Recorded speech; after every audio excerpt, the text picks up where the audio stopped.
আমরা ভাবি এটা আমার, ওটা আমার, সবকিছু আমার। কিন্তু আপনি যখন এই পৃথিবী ছেড়ে চলে যাবেন, আপনার মৃত্যু হবে, তখন এই দুনিয়ার কোনো কিছুই কিন্তু আপনার সাথে যাবে না। আপনার ব্যাংক ব্যালেন্স আপনার সাথে যাবে না, আপনার বিশাল ইন্ডাস্ট্রি আপনার সাথে যাবে না, আপনার সুন্দর এই প্রাসাদোপম বাড়িটি আপনার সাথে যাবে না, আপনার সবচেয়ে প্রিয় দামি ব্র্যান্ডের গাড়িটি আপনার সাথে যাবে না, আপনার প্রিয়তম স্ত্রী, আদরের সেই সন্তান সন্ততি কেউ কেউ আপনার সাথে যাবে না। সারা জীবনের অর্জনকে দুনিয়াতে ফেলে রেখে আপনি নিঃস্ব হয়ে খালি হাতে এতিমের মতো এই দুনিয়া থেকে চলে যাবেন। আপনি যখন মৃত্যুবরণ করবেন, সবাই তখন শুধু আপনাকে তাকিয়ে তাকিয়ে দেখবে।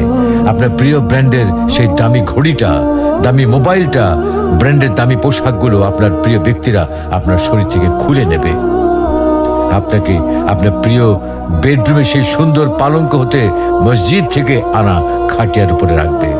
আজকে আপনার সেই প্রিয় বিছানাটাও আপনাকে ছেড়ে যেতে হচ্ছে। এই মুহূর্তে আপনার নামও পরিবর্তন হয়ে গিয়েছে। আপনাকে কেউ আর নাম ধরে ডাকছে না। আপনার নতুন নাম হয়েছে কি? লাশ।